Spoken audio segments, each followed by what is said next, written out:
Hindi nagsimula ang lahat sa pagnanasa. Nagsimula ito sa katahimikan. Sa loob ng maliit nilang bahay, nakaupo si Lisa sa harap ng mesa. Nakatitig sa malamig na tasa ng kape. Katapat niya, ang asawa niyang si Marco. Nakayuko, hawak ang sobre na ilang ulit nilang binuksan at isinara. Mga resibo, babala at utang na hindi nila kayang pagtakpan ng dasal lang. Hanggang kailan tayo ganito? Mahina, ngunit pagod na tanong ni Lisa. Hindi agad sumagot si Marco. Mabagal, bago siya nagsalita. Parang hinahanap ang tamang salita. Sinubukan ko na lahat.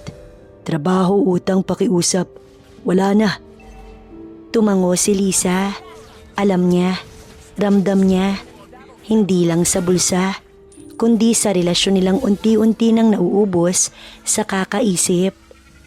May nakausap ako. Biglang sabi ni Marco. Napatingin si Lisa. Sino? Isang foreigner. Sagot niya, pilit na matatagang boses. Si Daniel, may negosyo siya rito. Kailangan niya ng kasama. Nanlaki ang mga mata ni Lisa. Kasama? Hindi ganun kasimple. Hindi niya ako pinilit. Hindi niya tayo pinilit. Ako ang nagtanong. Agad na paliwanag ni Marco. Tumahimik ang paligid. Parang huminto ang oras.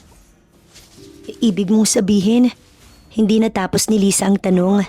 Oo, mahina, ngunit malinaw na sagot ni Marco. Pinaubaya kita. Tumayo si Lisa. Nanginginig ang mga kamay. Marco, asawa mo ko. Alam ko, at yun ang dahilan kung bakit ako nasasaktan. Pero ayokong makita kang tuluyang nauubos kasama ako. Napailing si Lisa. Hindi mo pwedeng ipasa ang problema sa katawan ko. Hindi tumingin si Marco sa kanya. Hindi kita binibenta.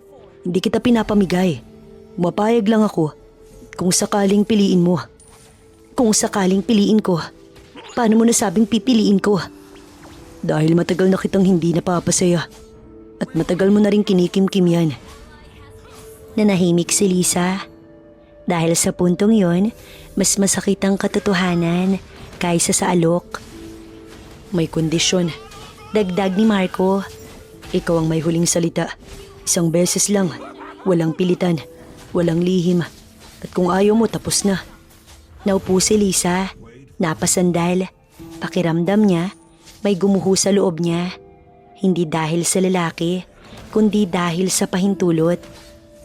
Ang akala ko, ang pahintulot ay tanda ng tiwala. Mahina niyang sabi.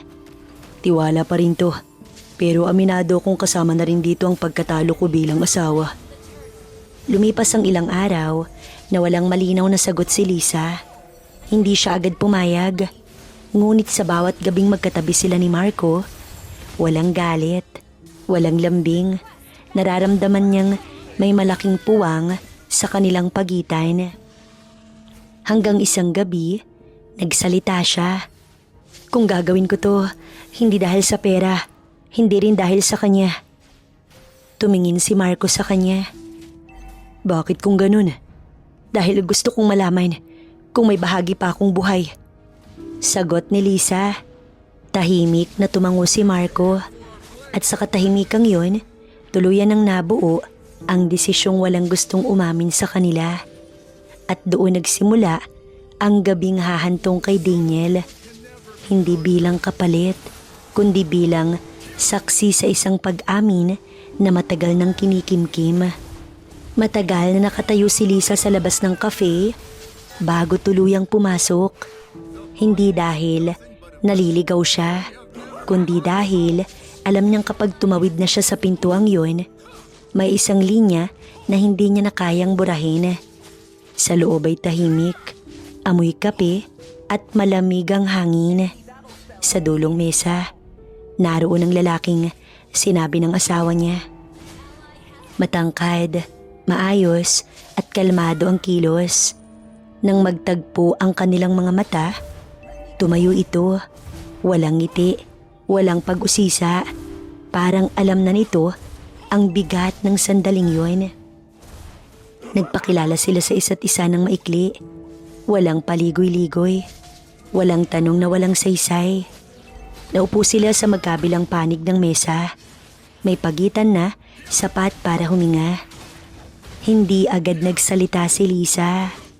Pinagmasdan niya ang mga sariling kamay, ang bahagyang panginginig ng mga daliri. Ramdam niya ang presensya ng lalaki. Hindi mapusok, hindi mapilit, naghihintay lamang. Ilang minuto ang lumipas bago siya nagsalita. Hindi mahaba, hindi detalyado. Isang simpleng pag-amin na siya'y pumayag. Hindi dahil sa pera, hindi dahil sa utos, kundi dahil may bahagi siyang gustong marinig ang sarili. Tumango ang lalaki. Walang pagtatanong, walang paghusga. Umalis sila ng cafe na magkasabay. Hindi magkadikit, ngunit hindi rin magkalayo. Sa labas, malamig ang hangin. Sa bawat hakbang, mas ramdam ni Lisa ang tibok ng dibdib. Hindi sa takot, kundi sa bigat ng desisyong dala niya. Sa sasakyan ay tahimik. Walang musikang tumugtog. Ang lungsod ay dumaan sa bintana. Parang mga eksenang matagal niya nang pinagmamasdan, ngunit hindi pinapasok. Pagdating sa hotel, hindi agad sila bumaba. May sandaling nanatili silang nakaupo. Isang huling pagkakataon para umatras. Nang buksan ni Lisa ang pinto, iyon na ang sagot. Sa elevator, magkatabi sila. Sa bahagyang pag-alog, napahawak si Lisa sa braso ng lalaki. Isang kusang kilos, hindi planado. Hindi niya ito agad binitiwan. Wala ring umangal. Sa simpleng paghawak na iyon, may pag-unawang tahimik na nabuo. Pagpasok sa silid, sinalubong sila ng katahimikan. Malinis, walang bakas ng anumang nauna. Isang espasyong naghihintay lamang ng desisyon. Nakatayo si Lisa sa gitna ng silid. Huminga siya ng malalim. Sa gabing yun, hindi siya isang asawa. Hindi rin siya isang pahintulot. Isa lamang siyang babaeng handang umamin. Lumapit ang lalaki ng dahan-dahan. Sapat lang para maramdaman ang init. Nang magtagpo ang kanilang mga katawan sa unang yakap, banayad at walang pagmamadali, ipinikit ni Lisa ang mga mata. Hindi dahil sa hiya, kundi dahil sa bigat ng emosyon. Sa yakap na yon, malinaw sa kanya kung bakit siya naroon. Hindi para ipagpalit ang isa sa isa, kundi para hanapin ang katahimikang matagal niyang tinakbuhan. At doon, sa gitna ng tahimik na silid at walang salitang kasunduan, nagsimula ang pag-amin na hindi niya na kayang bawiin. Nanatiling nakatayo si Lisa sa gitna ng silid. Tahimik, malinis ang paligid. Parang walang bakas ng kahit anong alaala. At doon niya lalo naramdaman ang bigat ng sandaling yun. Hindi ito lugar ng kasalanan. Ito'y lugar ng desisyon. Lumapit ang lalaki. Dahan-dahan, walang bigla ang galaw. Huminto siya sa distansyang sapat para maramdaman ni Lisa ang init ng kanyang presensya. Hindi pa rin nagsasalita si Lisa. Sa halip, huminga siya ng malalim. Isang hiningang matagal niyang kinimkim. Matagal na akong natatakot. Hindi sa'yo, hindi rin sa mangyayari, kundi sa katotohanang matagal ko nang gustong mangyari ulit to. Hindi ako pinapasaya ng asawa ko. Hindi siya tinanong ng lalaki, nakinig lamang. Pinaubaya ko ng asawa ko dahil alam niyang may mga bagay siyang hindi na kayang ibigay at may mga bagay akong hindi na kayang itago. Sabik na ako. Tumahimik siya sandali, tsaka tumingin ng diretso. Hindi ito tungkol sa pahintulot niya. Tungkol ito sa pagpili ko't sa kagustuhan ko. Isang hakbang ang ginawa ng lalaki. Hindi palapit agad, kundi sapat para humingi ng kumpirmasyon. Tumango si Lisa. Doon niya naramdaman ang unang hawak. Banayad na kamay sa kanyang braso. Hindi mahigpit, hindi mapilit. Parang tanong na mahinahon. Hindi umatras si Lisa. Sa halip, siya ang lumapit. Sa unang pagtatagpo ng kanilang mga katawan, may bahagyang panginginig. Hindi dahil sa takot, kundi dahil sa bigat ng damdamin. Dumampi ang kanyang dibdib sa dibdib ng lalaki. Narinig niya ang tibok nito, kasabay ng kanyang sarili. "Halika," sabi niya ng malinaw. Hinapit siya ng lalaki. Isang yakap na buo, ngunit maingat. Walang pagmamadali, walang pag-angkin. Sa yakap na yon, ipinikit ni Lisa ang mga mata at hinayaan ng sarili na maramdaman ang init na matagal niyang ipinagkait sa sarili. "May aaminin pa ako," bulong niya, nakasandal sa balikat ng lalaki. "May mga gabi na pinili kong manahimik kahit gusto kong magsalita. At doon ako unti-unting nawala." Hinaplos ng lalaki ang kanyang likod. Isang mabagal na haplos. Parang paalala na naririnig siya. Dahan-dahan niyang inangat ang mukha ni Lisa. Sapat lang para magtagpo ang kanilang mga mata. Sa pagitan ng kanilang mga labi, may sandaling katahimikan. Isang huling pagkakataon para umatras. Ngunit hindi umatras si Lisa. Nagtagpo ang kanilang mga labi sa isang marahang halik. Walang pagmamadali, walang pagpilit. Isang halik na parang kasunduan na anuman ang mangyari, ito'y pinili. Humigpit ang yakap. Mas lumapit ang kanilang mga katawan. Ang init naging mas malinaw. Ang paghinga ay naging mas mabigat. Sa sandaling iyon, hindi na siya asawa lamang. Hindi rin pahintulot. Isa siyang babaeng umamin sa sarili na sabik na siya sa bagay na ito. Ilang sandali pa, agad na pumuesto ang lalaki upang gawin ang bagay na talaga namang makakapagpabaliw kay Lisa. Ang bagay na matagal niya nang pinananabikan, ngunit hindi naman magawa ng asawa. Hindi niya malaman kung saan ipipilig ang ulo. Talagang gustong-gusto niyang nagaganap ng mga oras na yon. Tagatak ang kanyang pawis. Ilang sandali pa, siya naman ang gumawa ng bagay na iyon sa lalaki. Para itong baliw ng mga sandaling yun. Hindi na kailangan ng maraming salita. Sa gabing yon, sa loob ng tahimik na silid, hinayaan ni Lisa ang sarili na maramdaman ang lapit, ang init at ang pagnanais na matagal niyang itinago, hanggang sa tuluyang lamunin ng katahimikan ang mga salitang hindi na kailangang banggitin. At sa likod ng nakasarang pinto, nagsimula ang isang gabing hindi niya makakalimutan. Hindi dahil sa ginawa, kundi dahil sa wakas, pinili niya ang sarili. Nagising si Lisa sa mahinang liwanag ng umaga. Tahimik ang silid. Ang kurtina, bahagyang gumagalaw dahil sa hangin. At sa tabi niya, naroon pa rin ang lalaking kasama niya ng gabing yun. Hindi siya agad gumalaw. Pinakiramdaman niya ang sarili. Ang bigat ng dibdib, ang init sa balat, ang alaala ng mga sandaling pinili niyang wag takasan. Hindi iyon panaginip at hindi rin siya nagsisisi. Umupo siya sa gilid ng kama. Saglit siyang napapikit, parang inihahanda ang sarili sa susunod na laban. Hindi niya inakalang mararamdaman niya ang ganitong katahimikan. Hindi bakante, hindi rin magulo. "Hindi ka pa handang umalis?" Mahinang sabi ng lalaki mula sa likuran niya. Hindi pa. Gusto ko pang maulit," sagot ni Lisa. Tumayo siya at humarap. Sa liwanag ng umaga, mas malinaw ang lahat. Walang takip ng dilim, walang pagtatago. Nagkatinginan sila. Walang hiya, walang paghingi ng paliwanag. Lumapit ang lalaki ng dahan-dahan. Tila Sinisigurong may pahintulot pa rin. Huminto siya sa harap ni Lisa. Sapat lang para maramdaman ang init ng katawan nito.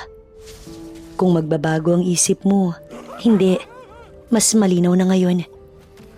Putol ni Lisa. Malinaw ang boses. Inabot niya ang kamay ng lalaki. Siya ang unang humawak. Siya ang unang lumapit. Sa ikalawang pagkakataon, mas buo ang paglapit nila sa isa't isa. Hindi na may pag-aalinlangan, kundi may pag-unawa. Ang yakap ay mas mahigpit, mas totoo, hindi na tanong kundi sagot. Hinaplos niya ang likod ng lalaki. Marahan, ngunit may kumpiyansa.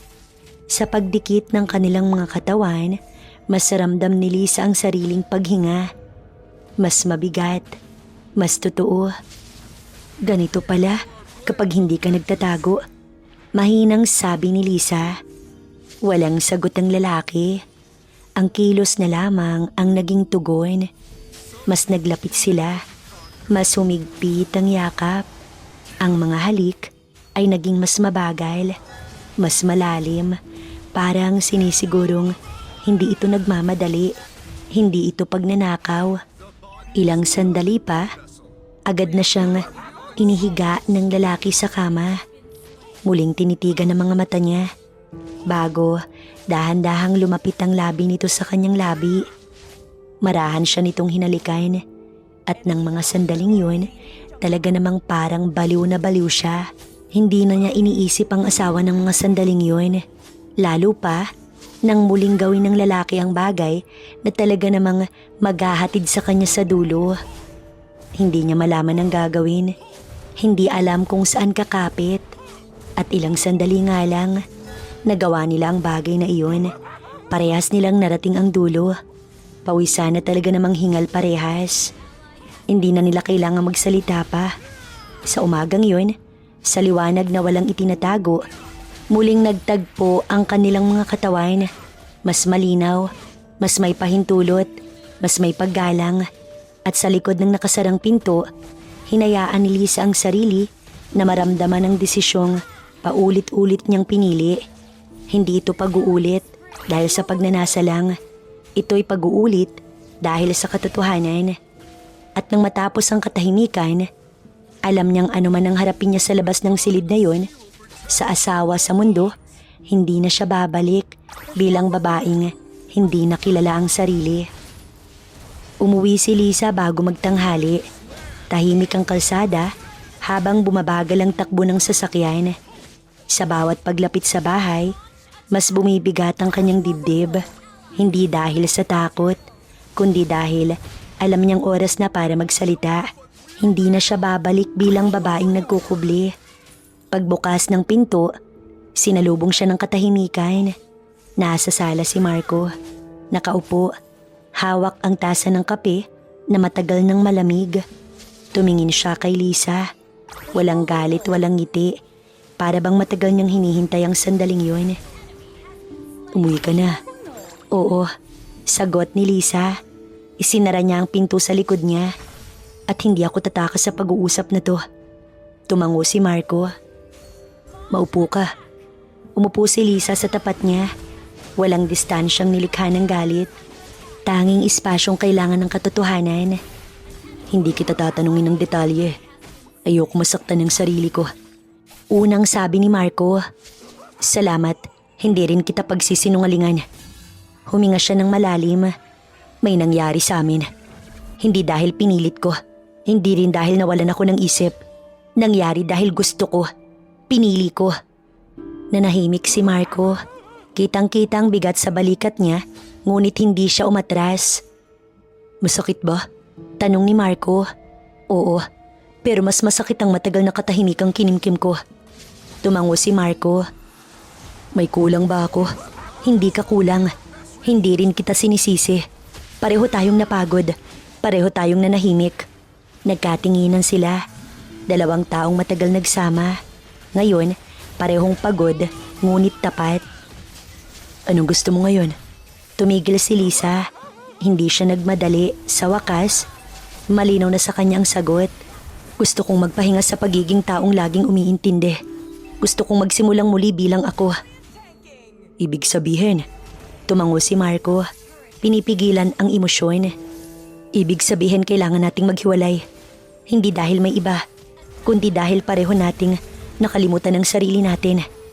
Matagal na katahimikan ang sumunod. Pagkatapos, tumayo si Marco. Kung yan ang kailangan mo, hindi kita pipigilan. Tumayo rin si Lisa. Lumapit siya at niyakap ang asawa.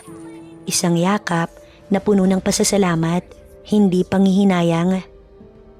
Salamat sa pahintulot at patawad kung doon ko natutunan ng tapang. Alagaan mo ang sarili mo. Yun ang hindi ko nagawa para sa'yo. Lumabas si Lisa ng bahay na may luha sa mata, ngunit magaan ang hakbang. Hindi siya umalis na talunan. Umalis siya bilang babaeng natutong magsalita. Sa hapon ay naglakad siyang mag-isa. Walang kasamang lalaki. Walang pangakong bago. Tanging ang sarili na buo, malinaw at handang pumili.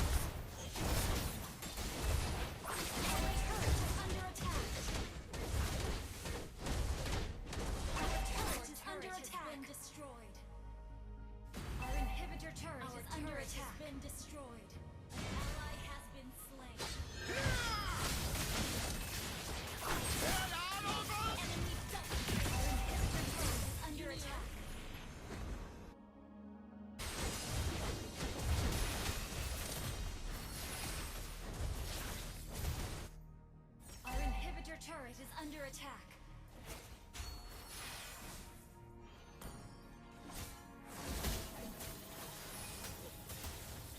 Our inhibitor turret is under attack. Enemy double kill.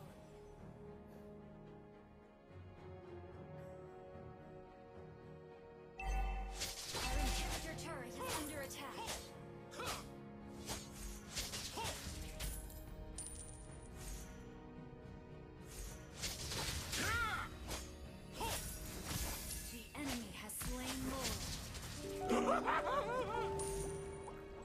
Defend this land!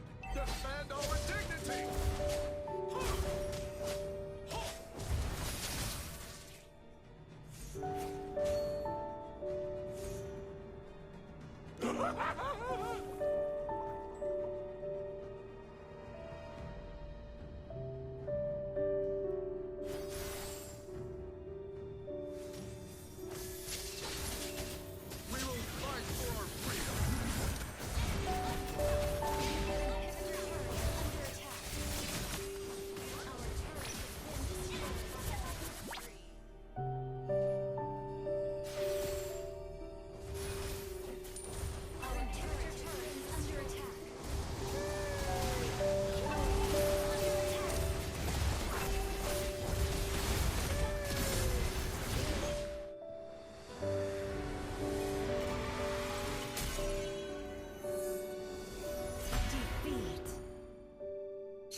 All troops deployed.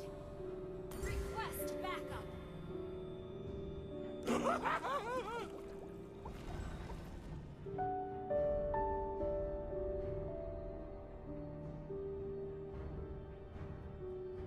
Thank you. 了解。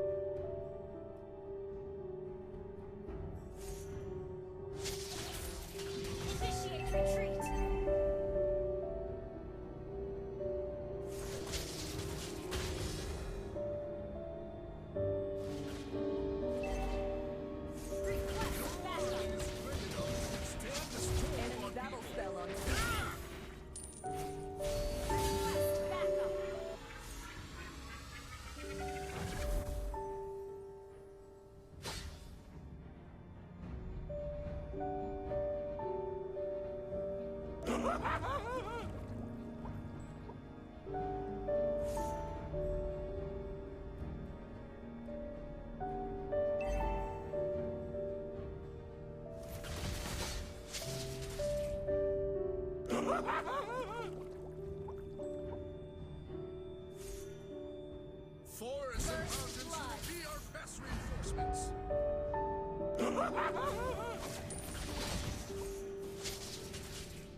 Enemy reached level 4.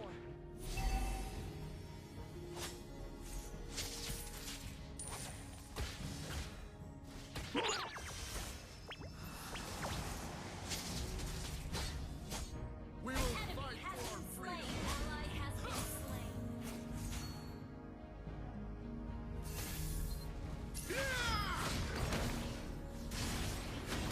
Get out of our land! You have slain an enemy. Request backup. Okay. Wait for me.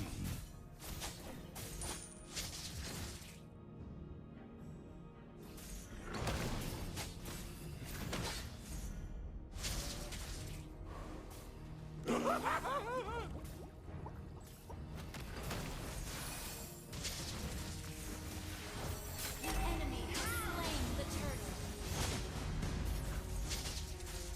Launch control. An enemy has been slain.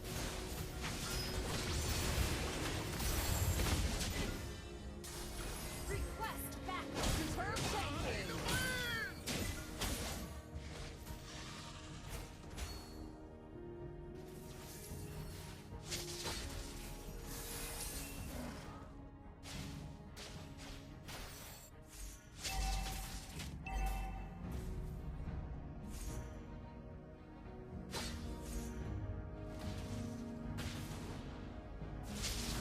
Prepare for our blades of vengeance!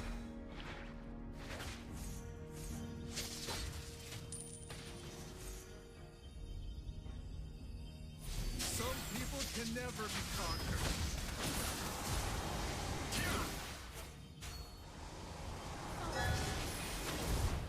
Thank you. Get out of our land! The body is nothing but a vessel. We have never yielding souls! Ally has been slain.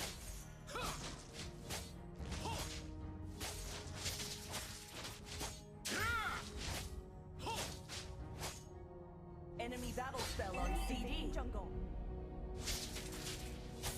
Ally has been slain.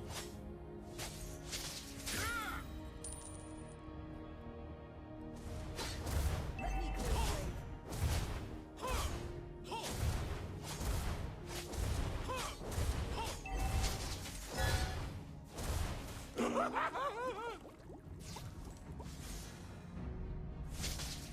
Ally has been slain. An ally has been slain.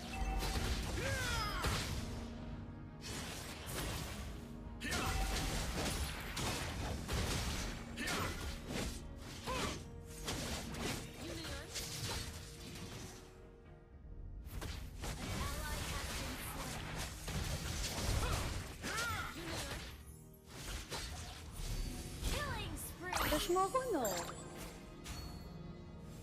Double kill.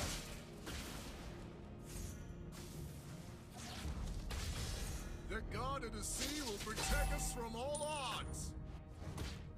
Push mo ko, no? Unstoppable. Defend this land! Defend our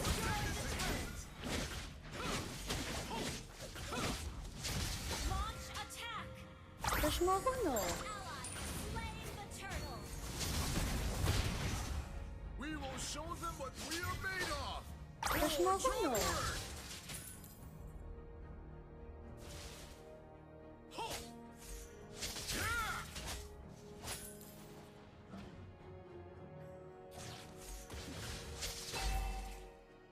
Push mo ko, no? Our turret has been. An enemy has been slain. Push mo ko, no?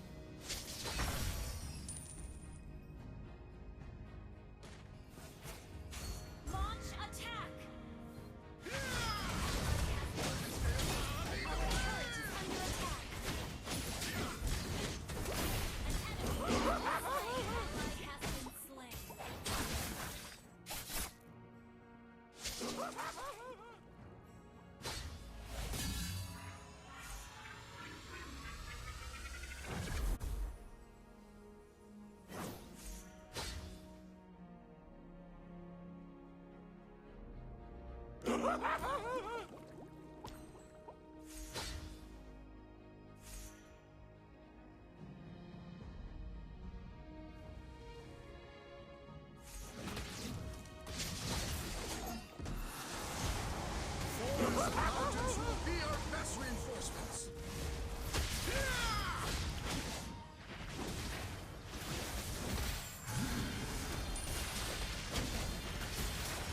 Get out of our land!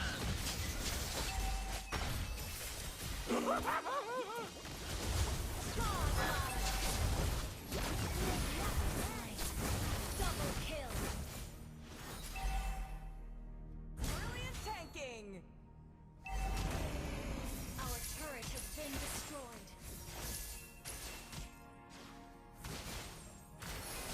Attack the turtle. Battle Falcon.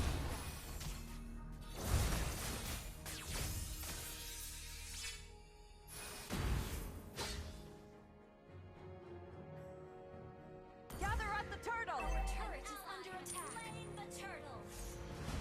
Our turret has been destroyed.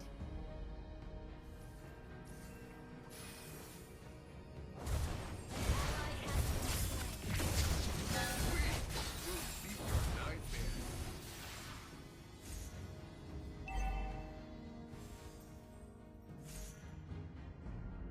Our turret has been destroyed.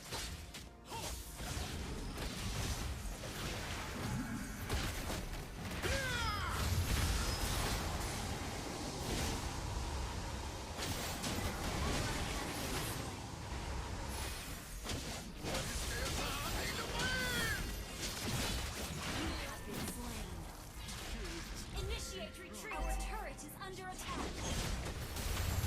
Ally has been slain. Shut down! Enemy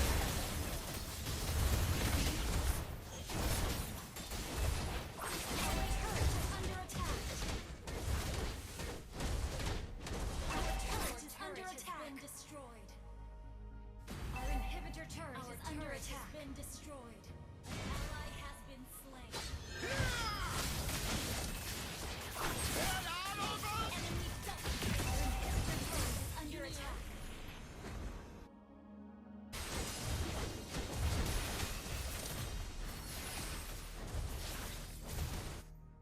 Our inhibitor turret is under attack.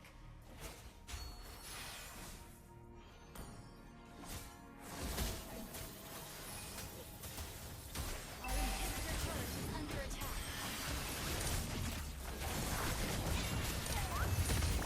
Enemy double kill.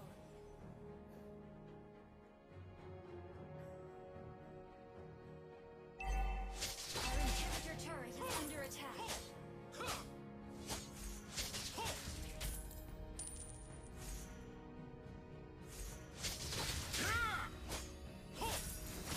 The enemy has slain more.